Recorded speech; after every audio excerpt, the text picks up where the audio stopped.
ഡൽഹിയിൽ ഇന്നലെ വലിയൊരു ദുരന്തം. അത് മലയാളികൾ നെവിൻ എന്ന് പറയുന്ന വിദ്യാർത്ഥി അവിടെ സിവിൽ സർവീസ് കോച്ചിങ്ങിന് പോയതാണ്. അവിടുത്തെ ബേസ്മെന്റിൽ വെള്ളം കയറി മുങ്ങി മരിക്കുകയായിരുന്നു നെവിൻ ഡാൽവിന്റെ പോസ്റ്റ്മോർട്ടം ഇന്ന് നടക്കും. നടപടികൾ പൂർത്തിയാക്കി മൃതദേഹം രാത്രി തിരുവനന്തപുരത്തേക്ക് എത്തിക്കാൻ കഴിയുമെന്നുള്ളതാണ് പ്രതീക്ഷ. നെവിന്റെ അമ്മാവൻ ഡൽഹിയിൽ എത്തിയിട്ടുണ്ട്.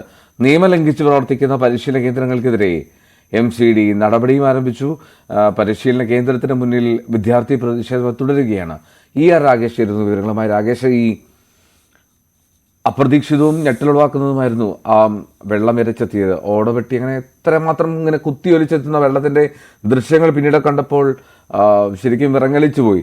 ഈ വിദ്യാർത്ഥികൾ പ്രതിഷേധിക്കുന്നത് എവിടെയാണ്, എന്താണ് ആവശ്യപ്പെടുന്നത്? അത് വലിയൊരു പ്രതിഷേധത്തിലേക്ക് തന്നെയാണ് കാര്യങ്ങൾ പോകുന്നത്. എൽദോ, നെവിൻ ഡാൽവിന്റെ മൃതദേഹം നിലവിൽ RML ആശുപത്രിയിലാണ് ഉള്ളത്. ഇന്നലെ രാത്രിയോടെ നെവിന്റെ അമ്മാവൻ ലിനു രാജ് ഡൽഹിയിലെത്തിയിരുന്നു. RML ആശുപത്രിയിലെത്തി മൃതദേഹം തിരിച്ചറിയുകയും ചെയ്തു. 10 മണിക്ക് പോസ്റ്റ്മോർട്ടം നടപടികൾ ആരംഭിക്കും. അതിനുശേഷം മൃതദേഹം ബന്ധുക്കൾക്ക് വിട്ടുകൊടുക്കും എന്നാണ് അറിയിച്ചിരിക്കുന്നത്.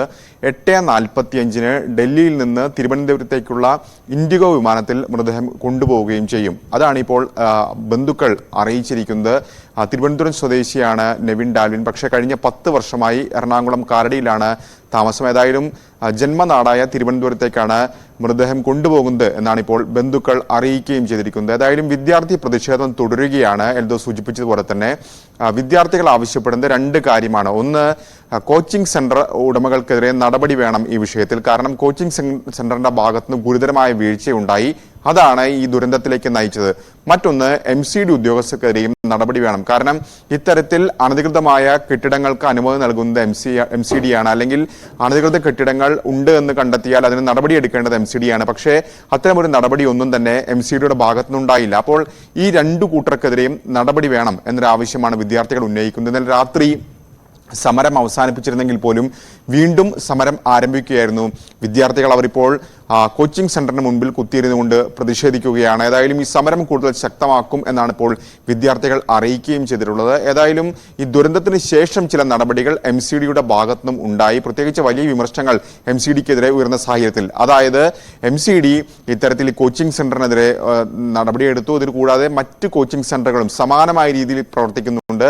അവർക്കെതിരെയും നടപടിയെടുത്തു, അടച്ചുപൂട്ടാൻ നിർദ്ദേശം നൽകി എന്ന വിവരങ്ങളാണ് ഇപ്പോൾ MCD അധികൃതർ നൽകുന്നത്. കാരണം ഈ ഓൾഡ് രജീന്ദ്രനഗർ മേഖല എന്ന് പറയുന്നത് IAS കോച്ചിങ് സെന്ററുകൾ, നിരവധി കോച്ചിങ് സെന്ററുകളുണ്ട്. രാജ്യത്തിന്റെ വിവിധ ഭാഗങ്ങളിൽ നിന്നുള്ള വിദ്യാർത്ഥികൾ അവിടെ പഠിക്കുകയും ചെയ്യുന്നുണ്ട്. അപ്പോൾ ഇത്തരത്തിൽ സമാനമായ രീതിയിൽ ബേസ്മെന്റിൽ ലൈബ്രറി പലയിടത്തും പ്രവർത്തിക്കുന്നുണ്ട് എന്നാണ് ഇപ്പോൾ MCD അധികൃതർ പറയുന്നത്. മാത്രവുമല്ല, ഇപ്പോൾ അപകടമുണ്ടായ റാവൂസ് കോച്ചിങ് സെന്ററിന്റെ ഏറ്റവും താഴെ ബേസ്മെന്റിലായിരുന്നു ഇത്തരത്തിൽ ലൈബ്രറി പ്രവർത്തിച്ചിരുന്നത്. അത് അനുമതിയില്ലാതെയാണ് അത്തരമൊരു പ്രവർത്തനം നടന്നത് എന്ന് MCD ഉദ്യോഗസ്ഥർ സ്ഥിരീകരിക്കുന്നുണ്ട്. ഒപ്പം ഫയർഫോഴ്സിന്റെ NOC ഒന്നും തന്നെ ലഭിക്കുകയും ചെയ്തിരുന്നില്ല. ബേസ്മെന്റിൽ അനുമതി ഉണ്ടായിരുന്നത് സ്റ്റോർ റൂമിനും ഒപ്പം തന്നെ പാർക്കിങ്ങിനുമായിരുന്നു.